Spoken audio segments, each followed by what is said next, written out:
In Buddhism, there are the concepts samsara and nirvana. But what if I was to tell you that both samsara and nirvana don't exist? Now, when we come across the higher teachings of Buddhism that are called Dzogchen, this teaching steps into the realm of the eternal, the beginningless and endless state of the undifferentiated reality, right? And so these higher teachings are not that well known, even though there is a lot of work out there on them, right?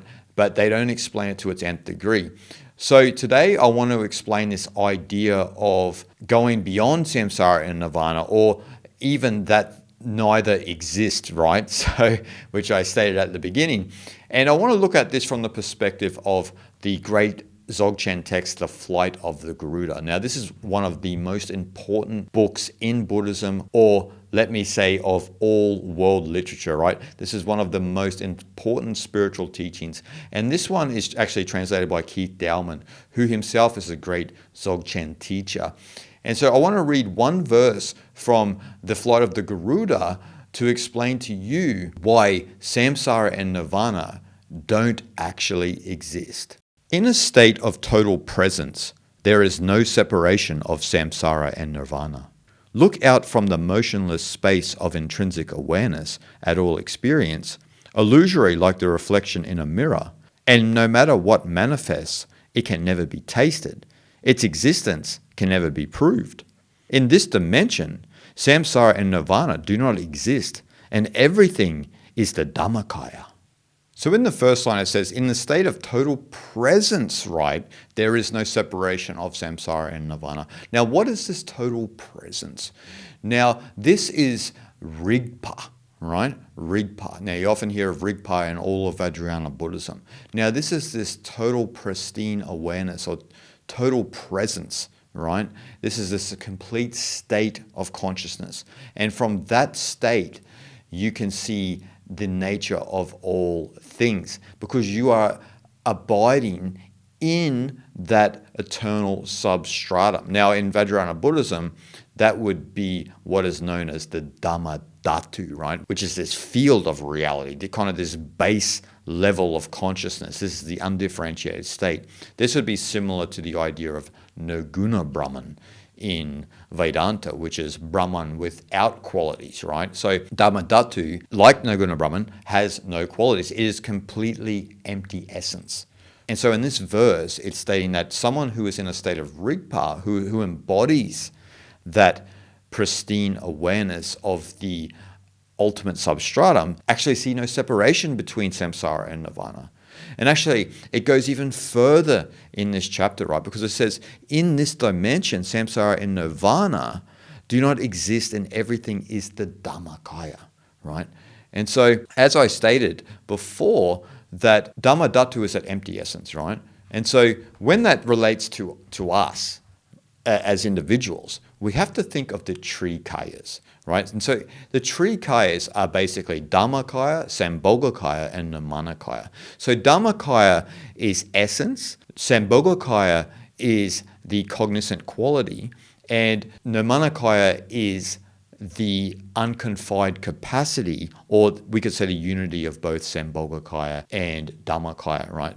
So Dhammakaya in this verse is mentioned because our essence as individuals, when we look at the Trikayas, you've got to remember the Trikayas are the Buddha nature, right? That is what Buddha nature is, the Trikayas. And so, but the essence of the Buddha nature is empty. It's a reflection of Dhammadhatu, right? It's the complete emptiness, right? And so you don't want to think about shunyata here. Shunyata actually means empty cognizance, because shunyata is related to both the Dhammakaya and the Sambhogakaya, because you have empty cognizance, right? Because the cognizant quality is a natural product of the world as well, right? It's not that there's just this empty essence and there's nothing else. When we look at our mind, we have that cognizant quality, whether we like it or not, right? That cognizant quality is what is aware of the empty aspect of our being, right? If it was just an empty aspect, how people incorrectly think of shunyata, we would be completely inert and there would be nothing, right? Completely nothing.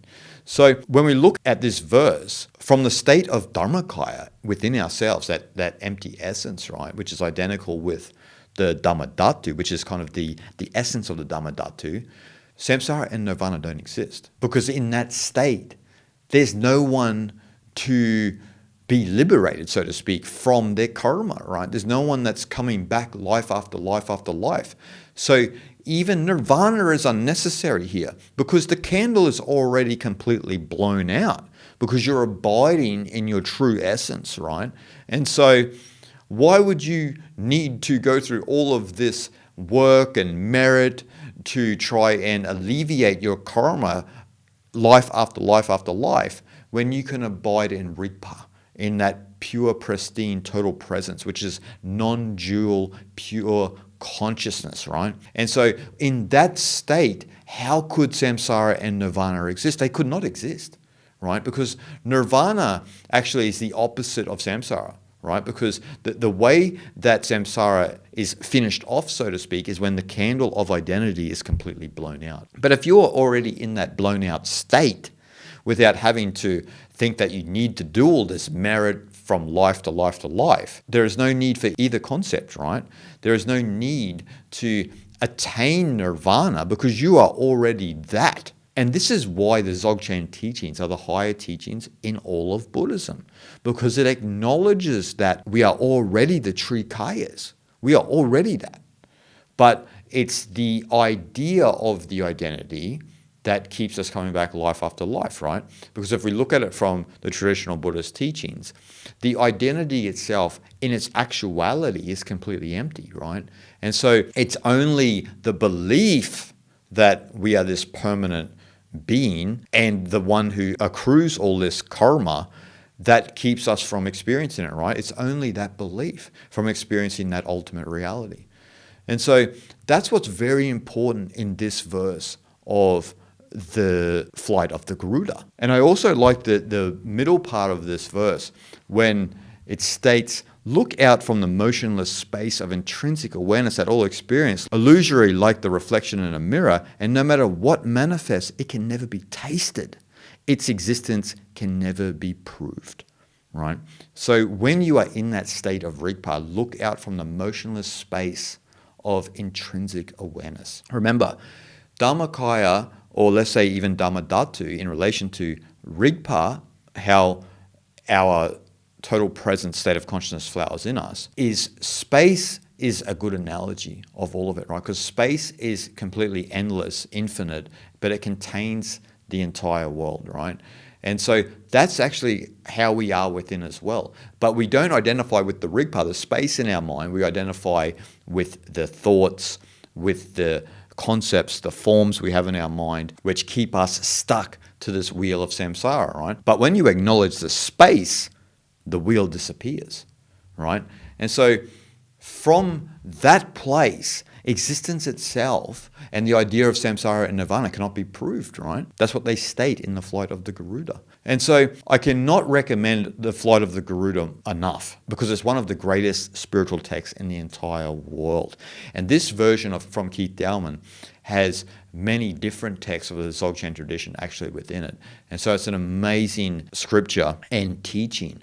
And this Dzogchen teaching is very similar to other traditions, like let's say Advaita Vedanta. It's very similar, not exactly the same, but very similar. Their view of the non-dual reality is almost the same, right? And so these type of teachings are trying to push us even further, right? Though it's good to understand samsara and nirvana, but how are you going to go beyond all of it, right?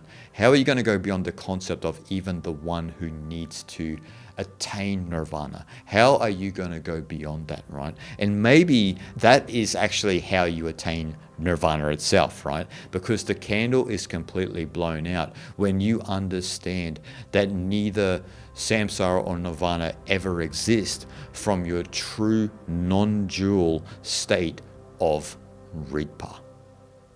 Shanti, shanti, shanti.